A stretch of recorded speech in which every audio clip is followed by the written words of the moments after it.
ಈ- ಈಗ ಯಾರ್ಯಾರು ಈ ಕೃತ್ಯಕ್ಕೆ ಬಲಿಯಾಗಿದ್ದಾರೆ ಒಂದ್ ಭಾಗ, ಯಾರ್ಯಾರು ಈ ಕೃತ್ಯನ ಮಾಡಿಸ್ತಾ ಇದ್ದಾರೆ, ಈ ಬಲೆನ ಬೀಸ್ತಾ ಇದ್ದಾರೆ, ಇದ್ರ ಹಿಂದೆಗಡೆ ಒಂದು ಫ್ಯಾಕ್ಟ್ರಿನೇ ತೆರೆದಿದ್ದಾರೆ ಅಂತೇಳಿ ನಾವ್ಯಾರು ಹೇಳ್ಬೇಕಿಲ್ಲ, ಕಾಂಗ್ರೆಸ್ನವರು ಹೇಳಾಗಿದೆ. ಅಸೆಂಬ್ಲಿಲಿ ಹೇಳಿದ್ದಾರೆ. ಅಸೆಂಬ್ಲಿಲಿ ಹೇಳೋದ್ಕಿಂತ ಇನ್ನೇನು ಹೇಳ್ಬೇಕಿದೆ? ಇದರಿಂದ ಯಾರಿದ್ದಾರೆ ತನಿಖೆ ಆಗ್ಬೇಕು, ಇದು ಜಗಜ್ಜಾಹೀರ ಆಗ್ಬೇಕು, ಇದು ಹೊರಗಡೆ ಬರ್ಬೇಕು. ಕಾಂಗ್ರೆಸ್ ಇನ್ನೇನು 2-3 ದಿವಸದಲ್ಲಿ ಅವರೇ ಹೇಳ್ತಾರೆ, ಕಾಂಗ್ರೆಸ್ನವ್ರ ಹೆಸರು ಅನೌನ್ಸ್ ಮಾಡ್ಬಿಡ್ತಾರೆ. ಅಲ್ಲಿವರೆಗೂ ದಯಮಾಡಿ ಕಾಯಿ. ಅಲ್ಲಿ ಸುಮಾರು 48 ಜನ ಅಂತ ಅಂದವ್ರೆ. ಎಷ್ಟು ಜನ ಅವರು? ಸುಮಾರು 48 ಜನ ಅವ್ರೆ. ಅವ್ರಿಗೆ ಯಾರ್ಯಾರು ಬೇಕು, ಯಾರ್ಯಾರಿಂದ ಅನುಕೂಲ ಆಗ್ಬೇಕು, ಅವ್ರನ್ನ ಇಲ್ಲಿಂದ ಹಳ್ಳಿಯಿಂದ ಡೆಲ್ಲಿ ಗಂಟ ಮಾಡ್ಕೊಂಡವ್ರೆ ಅಂತ ಅವ್ರೆ.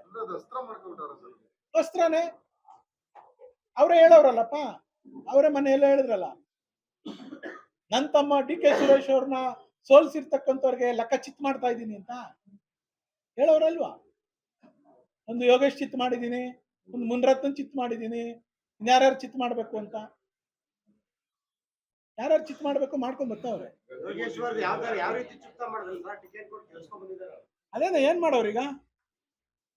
ಟಿಕೆಟ್ ಕೊಟ್ಟು ಗೆಲ್ಸವ್ರೆ, ಆಮೇಲೆ ಮಂತ್ರಿ ಮಾಡಿದ್ರ, ಮಂತ್ರಿ ಮಾಡಿದ್ರ, ಉಪಮುಖ್ಯಮಂತ್ರಿ ಮಾಡ್ತಾರ, ಮಾಡ್ತಾರೆ.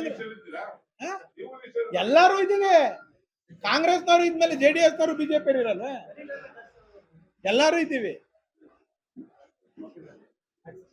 ಇದ್ರಲ್ಲಿ. ಡಾಕ್ಟರ್ ರಂಗನಾಥ್, ಡಾಕ್ಟರ್ ಬಾಲಕೃಷ್ಣ ಅಂದ್ರೆ ಗೊತ್ತಾಯ್ತಲ್ಲ, ಅವ್ರಿಬ್ರು ಬಿಟ್ಟು ಮಿಕ್ತರೆಲ್ಲ ಇದಾರೆ. 224 ಜನನು ಇರ್ಬೋದೇನೋ ಪಾಪ ಅಲ್ಲಿ.